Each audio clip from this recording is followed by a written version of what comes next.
tarde para você que é nosso companheiro aqui na RIC TV Record.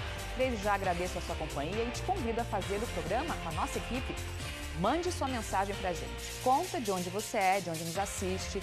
Nossos contatos já estão disponíveis para você. 98405-2073 é o WhatsApp e a live já está rolando lá no Facebook. No programa de hoje vamos mostrar o certo e o errado na hora de guardar os alimentos na geladeira. Para isso eu visitei a casa de uma telespectadora acompanhada de uma nutricionista. E todas nós aprendemos bastante. Também vamos falar da importância da mediação na hora de resolver conflitos. O assunto é tema de um evento em Chapecó. O Ver Mais está no ar nesta terça-feira trazendo informação e diversão para todo o nosso Grande Oeste. Eu sou Fabiana Nascimento e a gente fica juntos até às 2 da tarde.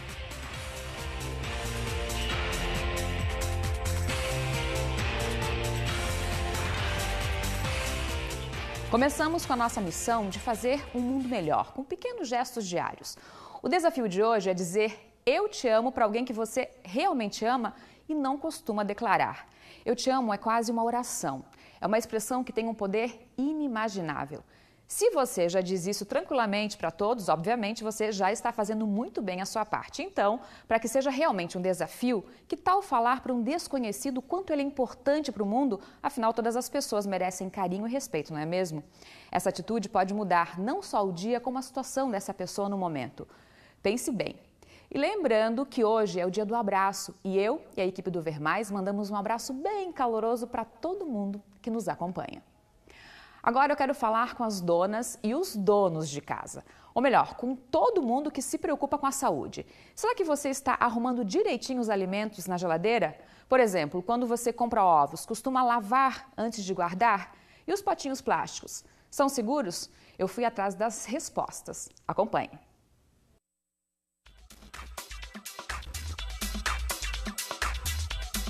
Então, para a gente saber direitinho o que é certo e o que é errado, eu vim até o Jardim Itália, na casa da Fátima, que nos recebeu e vai falar um pouquinho mais como ela guarda os alimentos na geladeira. Antes da gente abrir a tua geladeira, você tem alguma dúvida na hora de guardar os alimentos? Eu acho que, na verdade, a dúvida de toda dona de casa é quanto aos ovos. Há quem diga lava os ovos, há quem diga não lava. Eu tenho por costume lavá-los. E agora há uma polêmica quanto aos potes, que estão falando que a gente não pode reaproveitar, digamos, um pote de margarina, uma garrafinha de água. Em relação aos alimentos cozidos, não cozidos, isso já é normal, já sabe direitinho ou também tem dúvida? Vocês chegaram, me pediram se poderiam estar olhando minha geladeira, vocês vão encontrar do meu jeito. Tá. Não, é ótimo, isso mesmo. Até porque a gente chamou também uma nutricionista, que é a Laís, que já está aqui com a gente também. Laís, tudo bom? Antes de a gente conversar, eu vou pedir então para a Fátima abrir a geladeira para a gente. Vamos lá, abre um pouquinho e apresenta, né? E obrigada até por ter mostrado que não é qualquer um que gosta de abrir a geladeira.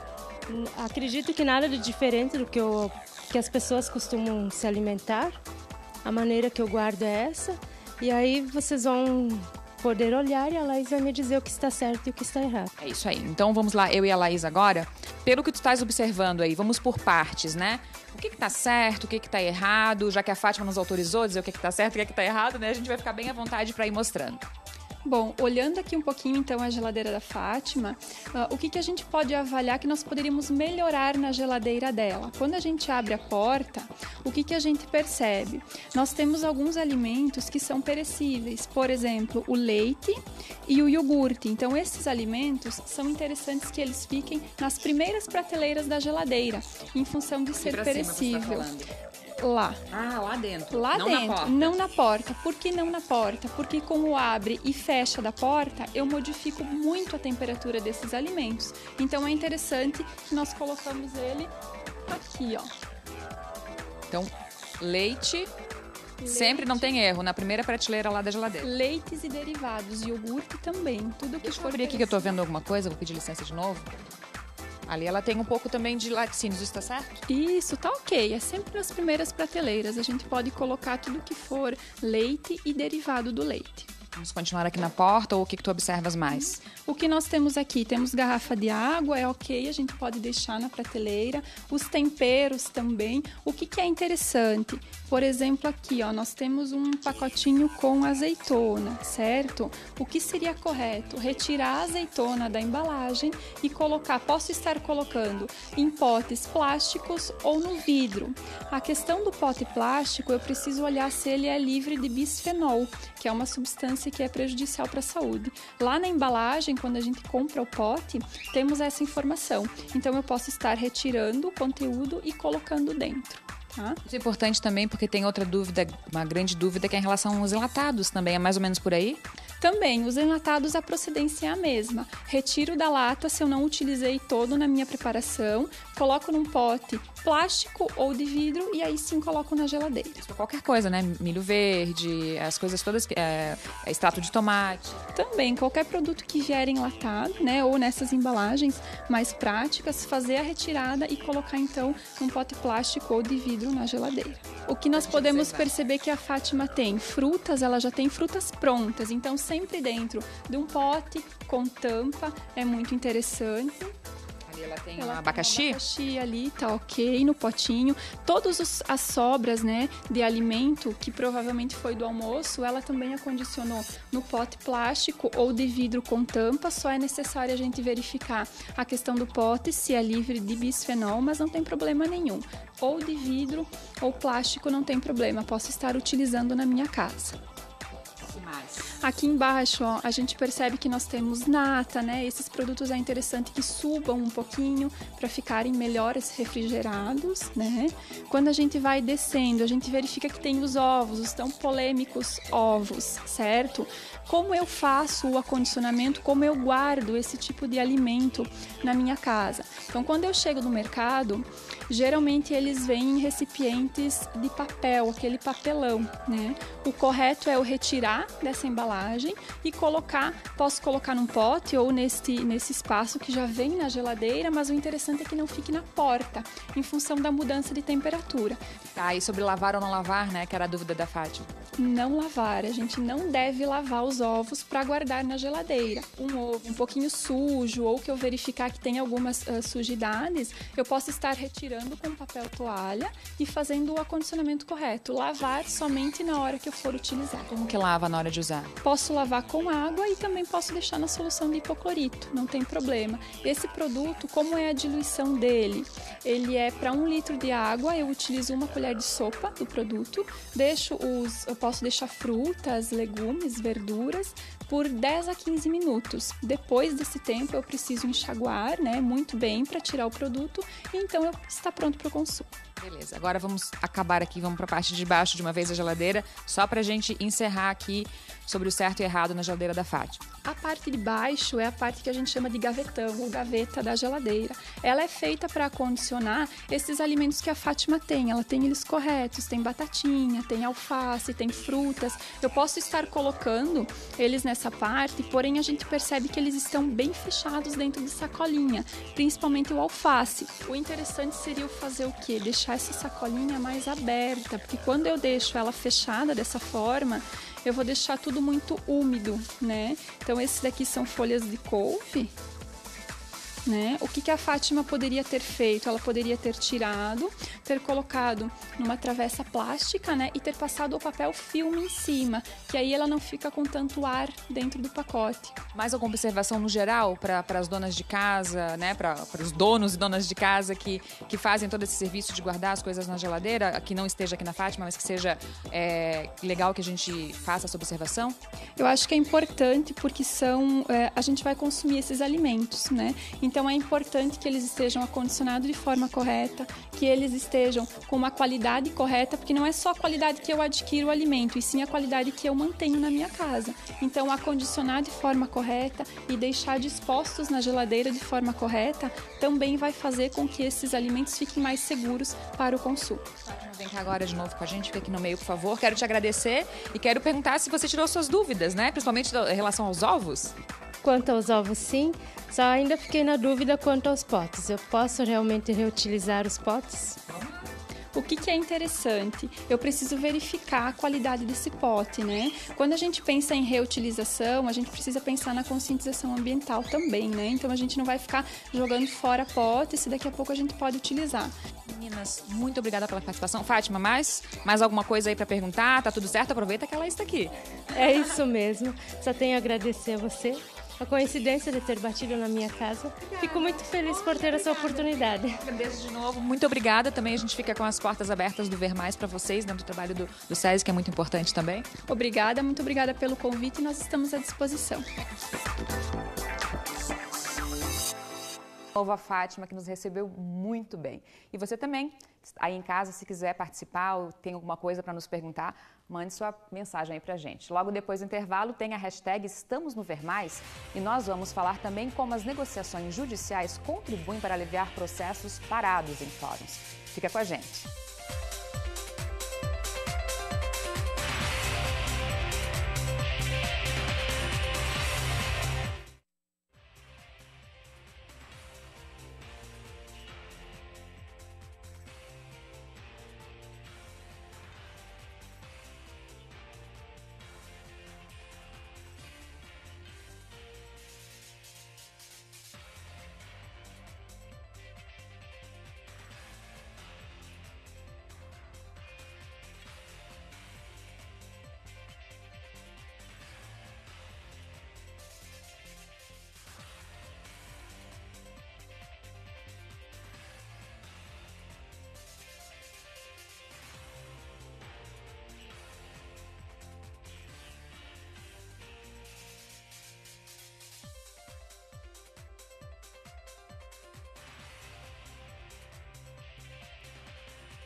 Ver Mais de volta e é hora de você se ver na TV. Oi, pessoal, nós estamos aqui no SESC, no Circuito Fã de Cinema. E nós estamos no Ver Mais! Você também pode e deve participar. Mande um vídeo com sua turma, sua família, seus colegas de trabalho para o nosso WhatsApp. Todas as terças você vai se ver aqui na tela da RIC TV Record. Agora o Ver Mais chama a atenção dos namorados, principalmente aqueles que querem ganhar um presente especial no próximo dia 12 de junho. O Ver Mais está lançando um jogo que vai premiar o casal que topar o desafio. Para concorrer, basta enviar um vídeo de até 1 minuto para o nosso WhatsApp. Os dois têm que contar como se conheceram, ou um pouco da história de vocês, e por que merecem ganhar o prêmio. Os 3 vídeos mais criativos vão participar de um game com a gente. Vai ser muito divertido. Convence aí o seu amado ou amada e faz o vídeo. Lembrando que vale qualquer casal de qualquer idade. E o vídeo, lembrando, não pode passar de 1 minuto. Agora o assunto é o seu direito aqui no Ver Mais. É porque a mediação e a arbitragem têm sido cada vez mais procuradas para solucionar conflitos sem precisar acionar a justiça. Isso também é tema discutido num evento que acontece em Chapecó amanhã. E para falar mais sobre o assunto, nós recebemos a advogada e professora do curso de Direito da UNOESC Chapecó, Darleia Palma Machello, e o professor de Direito do o professor e diretor do Centro de Mediação e Arbitragem, André Fossá. Boa tarde aos dois, muito bem-vindos ao nosso programa. Fiquem bem-vindos aqui na Casa do Ver Mais. Para a gente começar esse papo, eu não sei qual dos dois que pode responder, a diferença, né? A gente fala de mediação, arbitragem e conciliação. Exato. Né? Qual é a diferença entre esses três termos? A mediação, a conciliação e a arbitragem, elas têm em comum o procedimento extrajudicial. Então, esses três conceitos, essas três ferramentas de resolução de conflitos, elas se desenvolvem fora do Poder Judiciário. E isso cresceu e está crescendo cada vez mais no Brasil a partir de 2015. Nós tivemos a reforma do Código de Processo Civil, a Lei 13.140 de 2015 e a reforma da Lei 9.307 de 96, que tratava da arbitragem. Então veja que não é um assunto recente. A arbitragem ela existe desde 96, mas com mais força após a reforma. E é excelente porque você resolve o conflito fora do Poder Judiciário, de uma forma rápida, segura, conforme a lei, e de uma forma mais cordial, né? Essa é a intenção da mediação, conciliação e arbitragem. Galera, e o que isso resolveu desde esse tempo que tem sido aplicado isso no Brasil, né? Assim, a gente fala em números exorbitantes na justiça, né? Sim.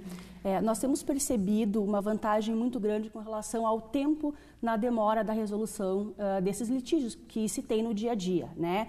As pessoas têm, inclusive, uma ideia, e isso é verídico, de que vamos entrar no judiciário, vai demorar muito tempo, e com essas formas diferenciadas que nós temos aqui de resolução, as pessoas conseguem o seu objetivo, que é resolver problemas que são do seu dia a dia, em matérias de diversos assuntos jurídicos, de uma forma mais célere, né? Então, nós temos aí um grande número de êxito nessas sessões que já acontecem, né? Aqui em Chapecó, inclusive, e esperamos que com essa divulgação um pouco maior agora, se obtenha cada vez mais esse crescente número de melhorias com relação ao tempo, principalmente, que se leva na solução de conflitos. Tem uma média para a gente dar um exemplo aí para o telespectador? Olha, depende. Nós temos, porque existem maneiras judiciais e extrajudiciais de inserir mediação e conciliação. A mediação, por exemplo, ela é muito utilizada hoje em processos de direito de família, né? Então, se ingressa com um processo no fórum, por exemplo, e se designa uma sessão de mediação, que hoje em dia é feita aqui em Chapecó com auxílio das universidades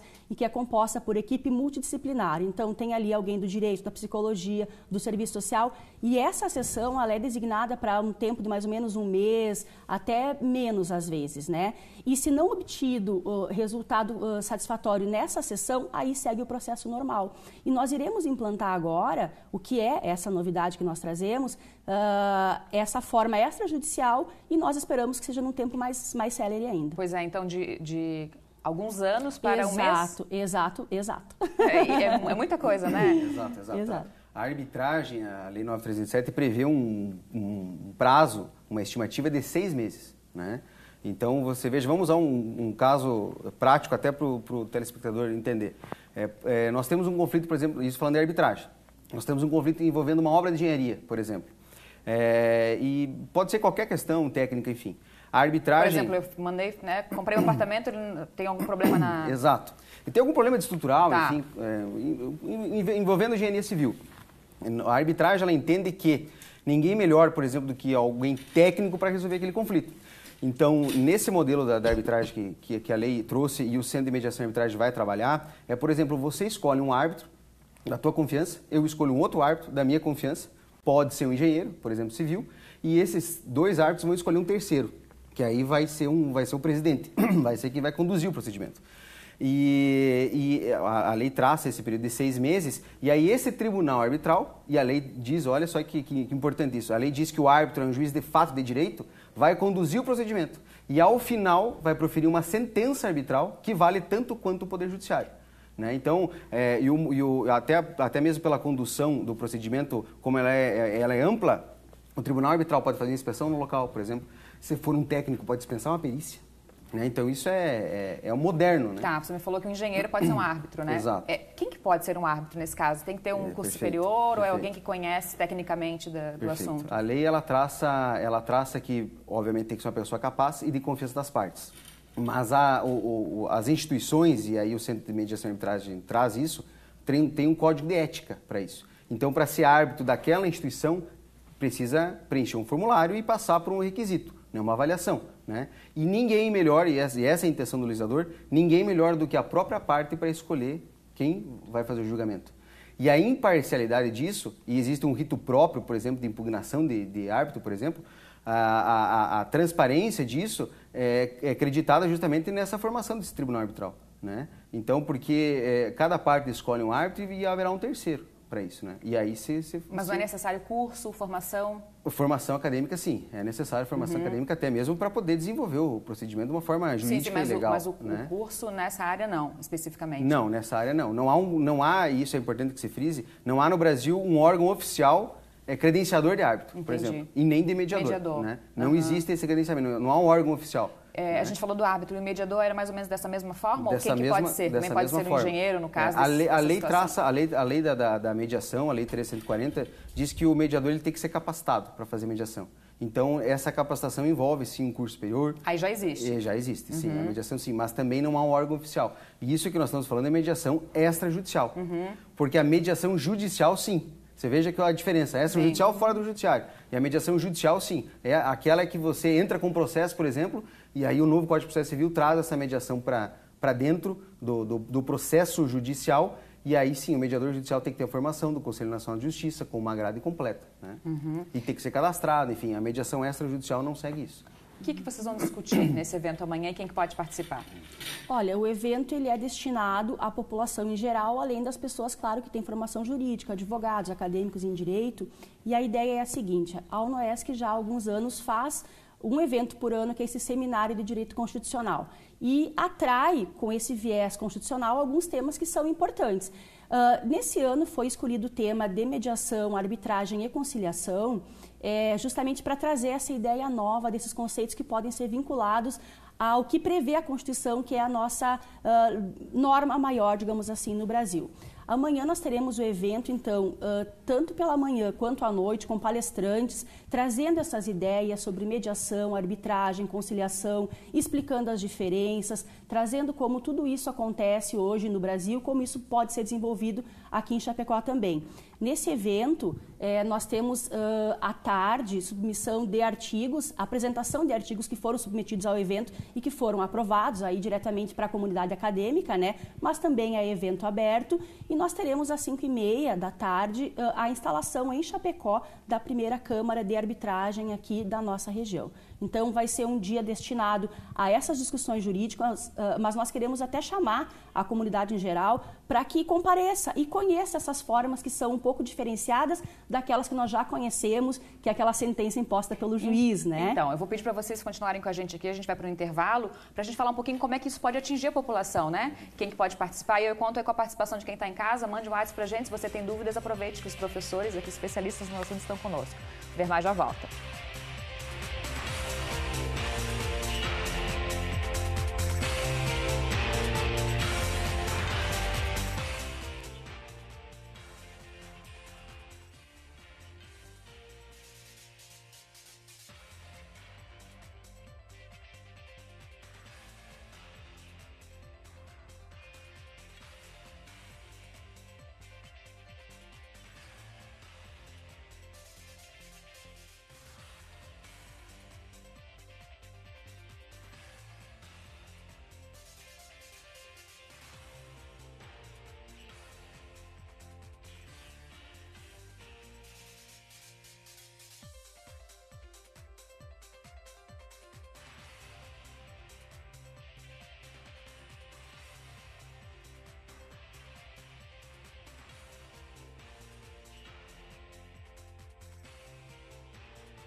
Ver Mais de volta e agora a gente vai para o quadro Mitos e Verdades. Será que o álcool corta o efeito de antibióticos? Vamos acompanhar.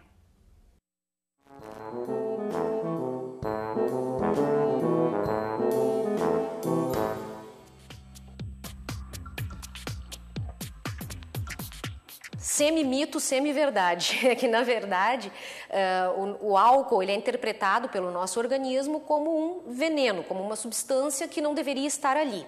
E ele tem que ser metabolizado logo. Então, o que acaba acontecendo? Grosseiramente falando, o nosso organismo ele vai metabolizar primeiro o álcool para depois metabolizar os antimicrobianos, os antibióticos. Isso pode retardar o efeito dos antibióticos ou deixar o nível sanguíneo um pouco mais baixo. Tem algumas classes de antibiótico que, se misturadas com álcool, causam efeitos colaterais muito desagradáveis. Por exemplo, quem toma metronidazol e toma álcool passa muito mal. Então, a gente sempre orienta que não tome. Ainda, o álcool ele lesa o fígado e a gente sabe que tem alguns antibióticos que têm um potencial também para machucar o fígado. Então, se nós juntarmos dois agressores, essa chance pode ser um pouco maior. Fica a dica. Olha, um morador de Itajaí, que por coincidência é a minha cidade natal, fez o primeiro desenho animado do Brasil totalmente em Libras. A animação ensina surdos e também quem não tem deficiência auditiva a se comunicar com a língua de sinais. A proposta do vídeo é promover a inclusão. A personagem principal é uma menina surda, a Min. Tem ainda o esquilo, o elefante e todos não falam, mas se comunicam por sinais. É a língua brasileira de sinais, a Libras. Este é o primeiro desenho animado do Brasil feito em Libras, sem intérprete e nem legenda. Quem fez a arte foi este animador de São Paulo, que mora em Itajaí. Ele teve a ideia depois que percebeu como as pessoas surdas sofrem com essa dificuldade na comunicação. Isso no dia a dia. A ideia surgiu através de uma experiência que eu tive num casamento. A cunhada do meu amigo, ela se comunicava por Libras. E numa mesa, ali almoçando, eu queria pedir um sal e eu fiquei pensando, nossa, como é que eu vou fazer isso? E essa dificuldade, assim, e no dia a dia, na casa, ficou na minha cabeça. Eu pensei, posso fazer alguma coisa por isso. O primeiro episódio de Min e as Mãozinhas foi feito em um mês. Mas antes, o Paulo Henrique teve que vir até o CEMESP, que é o Centro Municipal de Educação Alternativa de Itajaí. Aqui ele falou com intérpretes e também com profissionais da área, que ensinaram alguns sinais para ele poder usar na animação. O primeiro vídeo, animado, já está disponível no Facebook. O criador agora quer buscar empresas parceiras ou instituições públicas para dar continuidade ao projeto. A ideia é criar pelo menos mais 12 episódios. A gente está conversando com cinemas da região para poder a criança surda finalmente ter um acesso, sentar e assistir um filme na telona. A animação Min e as Mãozinhas é voltada principalmente para o público que tem entre 3 e 6 anos de idade. De forma fácil, o vídeo mostra como é dar oi e outros exemplos da língua brasileira de sinais.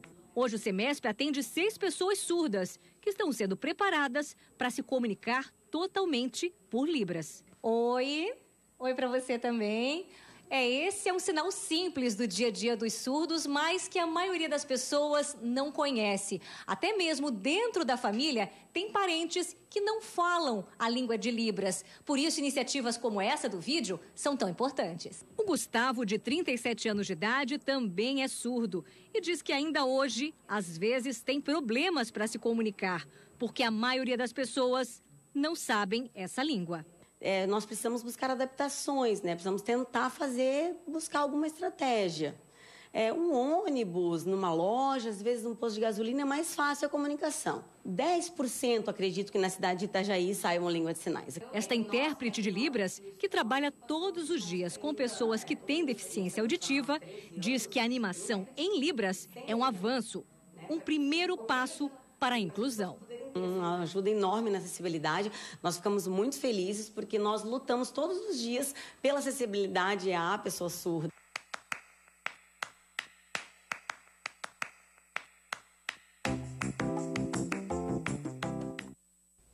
Nossa, que bela iniciativa. Olha, antes da gente continuar falando sobre mediação, eu quero só ler um recadinho aqui que a Zaida da Rosa, do bairro Líder, está mandando um abraço para toda a equipe do Ver Mais aqui, está participando com a gente.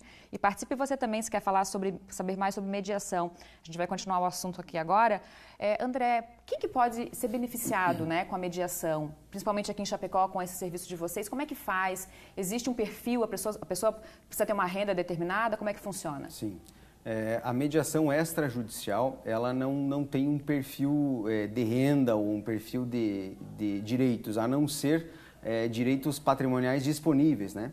Então, são direitos que as pessoas possuem e podem dispor. Geralmente a gente fala de direito patrimonial disponível. E, então, a mediação extrajudicial ela não tem um nível salarial. Qualquer pessoa pode procurar receber esse serviço e tentar resolver o seu conflito dessa forma. Vamos para aquele exemplo lá bem que você mesmo citou, né? Por exemplo, tem um problema com a construtora que não entregou meu apartamento. Eu posso procurar o serviço? Pode procurar o serviço de mediação e geralmente é o primeiro passo mesmo, tentar conversar, tentar conciliar, né? E se não conseguir através dessa conciliação, pode tentar uma arbitragem, né? E a arbitragem vai resolver isso de uma forma definitiva. Assim, para a gente entender um pouquinho, é um nível acima daí? Começa exato, com a mediação, exato, porque o que acontece? A mediação extrajudicial, ela geralmente existe um lastro de convivência entre as pessoas, né? Por exemplo, sócios de empresa, né? Faz 10 anos que estão montando a empresa, enfim, a gente sabe, isso é um jargão meio popular, né? Que é como se fosse um casamento, né? Então, ao final, para dissolver essa sociedade, pode-se utilizar a mediação. Caso alguns dos sócios não concordem com esse procedimento e ninguém é obrigado a permanecer na mediação, e se eles tiverem pactuado uma arbitragem, ou, enfim, quiserem ir para a arbitragem, pode ser resolvido para a arbitragem.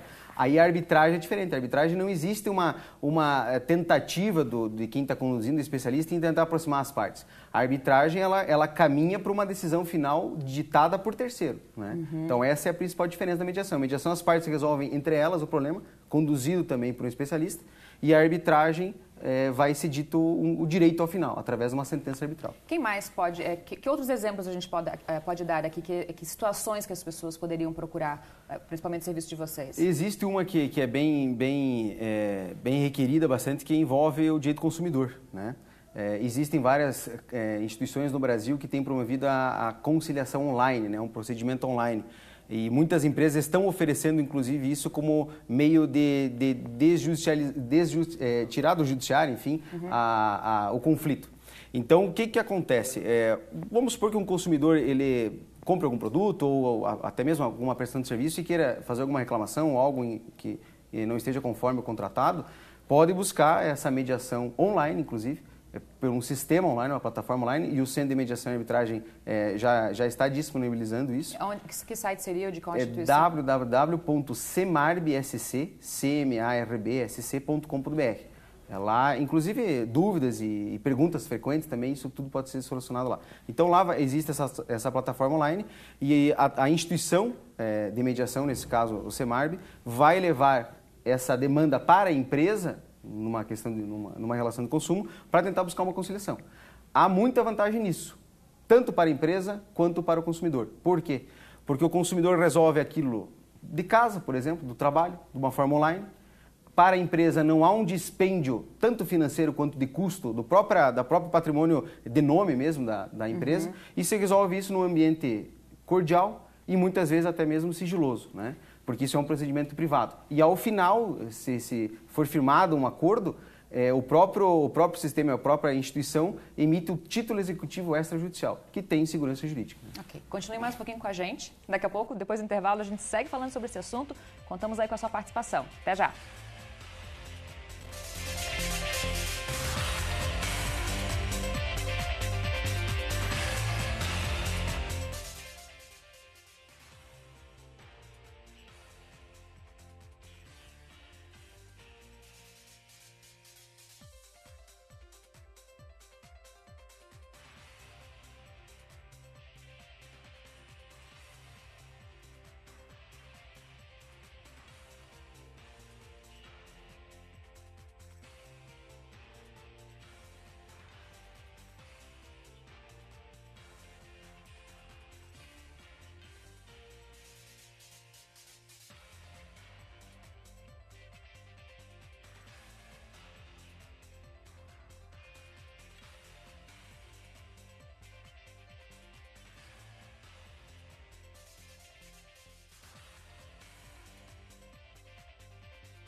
Ver Mais de volta e a gente segue falando de um assunto que é bastante importante para desafogar a justiça brasileira. Eu continuo aqui com o professor André, com a professora Darlé. Eu vou fazer uma pergunta que eu acho que é mais aqui para o professor André. Veio da Paula Deres pelo nosso Facebook. É válido para processos que estão em precatório? Existe uma ordem de pagamento dos precatórios, né? E não há como, e a própria lei diz isso, não há como, através de uma mediação, uma arbitragem, passar por cima dessa ordem, por exemplo.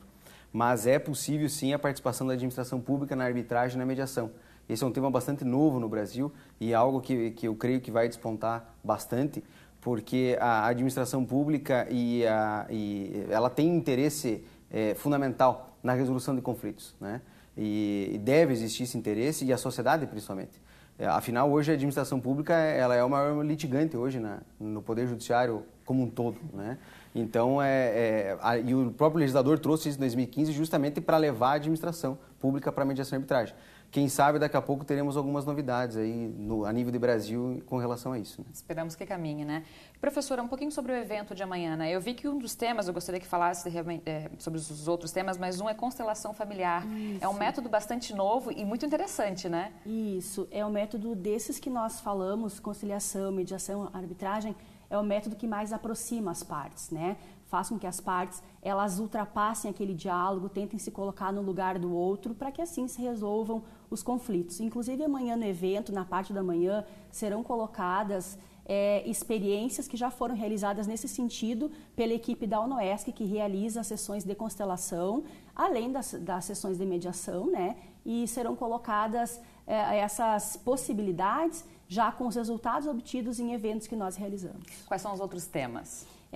Basicamente, todo o congresso, todo o seminário, ele trata disso, né? Dessas formas de solução de conflitos que fogem do juiz, efetivamente, dando uma sentença. Então, nós temos constelação, mediação, arbitragem, conciliação na parte da manhã e na parte da noite. Será basicamente sobre esse conteúdo. E ainda tem vaga?